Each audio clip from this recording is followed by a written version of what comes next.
Juri Palik, direttore di Noviglas, che cosa si attende la comunità slovena da Aquileia 2?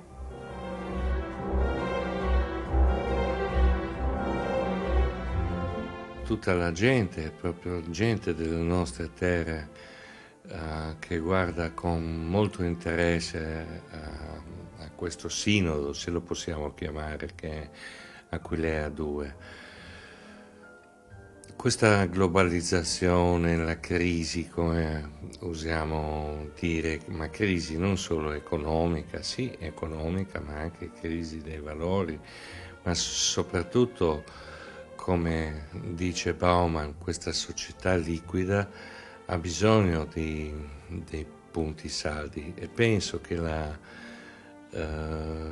l'uomo normale, come mi considero io, e credente normale, attende sia approfondimenti da Aquileia 2 che un'ancora, diciamo, per avere un'ancora che noi sappiamo che è sempre l'ancora salda è il Vangelo, però abbiamo bisogno tante volte di ripensarci, di rivedere come andare avanti e di rivedere che senso ha.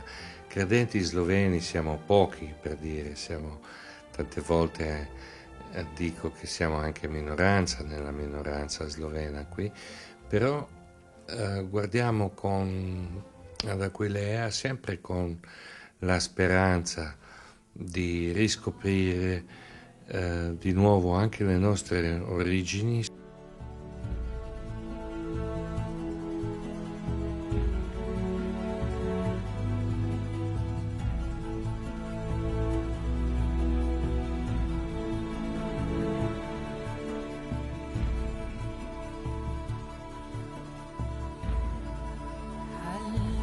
Il popolo sloveno deve molto ad Aquileia, perché tramite Aquileia siamo entrati sia nella fede cristiana che nella cultura europea, e penso che bisogna andare spesso a riscoprire le radici per sapere oggi, nel mondo che è cambiato, perché è inutile, è cambiato, riscoprire di nuovo i valori, se vogliamo primordiali, ma i valori cristiani che sono attuali in questa società. Questo.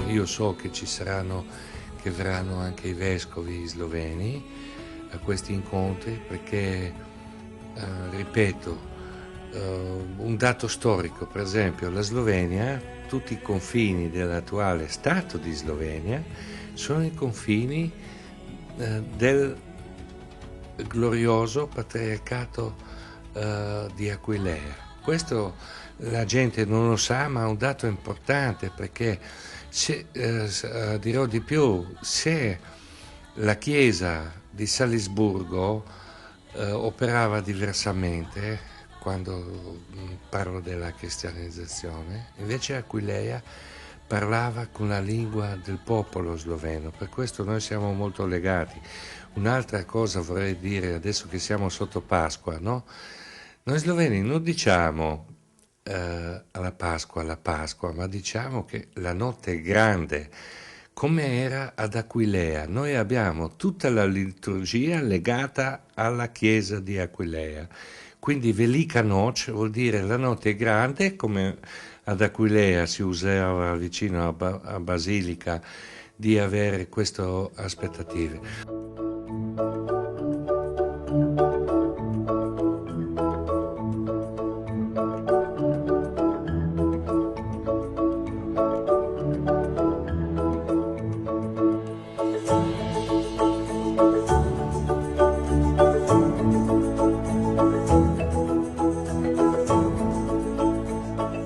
Mi ricordo quando ho fatto intervista attuale cardinale di Milano, ex patriarca di Venezia, Angelo Scola, disse che dobbiamo pensare che il mondo, ripensare il nostro ruolo in questa non più mite d'Europa, ma guardare al nostro mondo, all'ex, se possiamo dire, territorio dove c'era il patriarcato di Aquileia.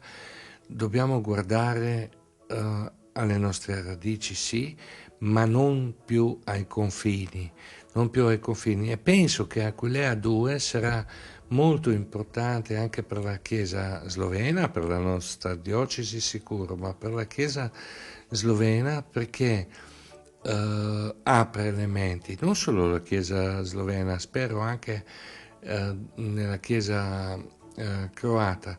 Oggi si parla tanto della nuova Europa, no?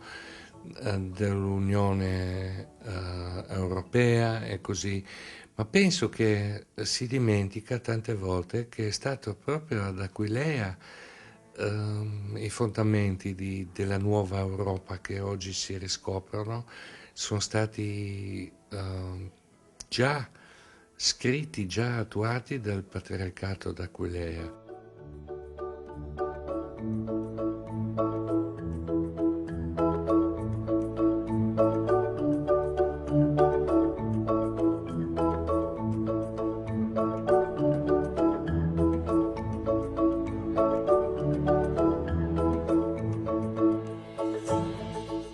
A qualcuno, a qualche storico lì sembrerà una forzatura questo che dico, però non è vero, perché per esempio noi sloveni, io tante volte lo scrivo, dobbiamo al patriarcato, all'insegnamento della Chiesa Madre di Aquileia tutto, e spero che Aquileia 2 darà un nuovo impulso anche di sentirsi cristiani, di sentirsi appartenenti a quest'ancora che è sicuramente il Vangelo, ma nel senso di sentirsi fratelli dopo sloveni, italiani, austriaci, tedeschi, croati, ungheresi, e andrei avanti dopo con tutti, proprio guardare con ottica larga.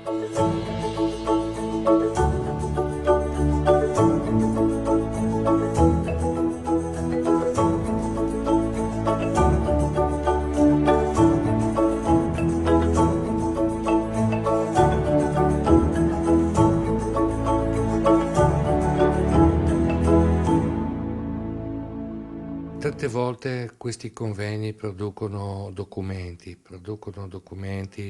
e qualcuno dice ma in fondo sono di nuovo solo la carta straccia e così. Non è vero, perché questi sinodi, perché è un sinodo, perché è un congresso della Chiesa, se voglio essere molto colloquiale, è un incontro di persone. E quando le persone si incontrano e discutono e ripensano il coso, è come una specie, come si usa oggi dire con la parola anche americana, come nelle ditte di successo fanno brainstorming, dove devono tutti dire la sua, no?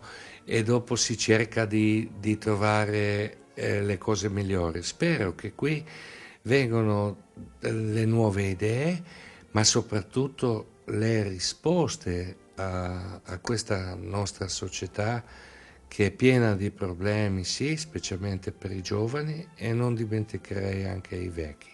Da una parte, per non parlare del mondo nostro anche sul confine che sta cambiando, globalizzazione, nessuno non è immune, e qui penso ai nuovi arrivati, ai nostri fratelli che arrivano dal terzo, quarto e quinto mondo, come si vuol dire.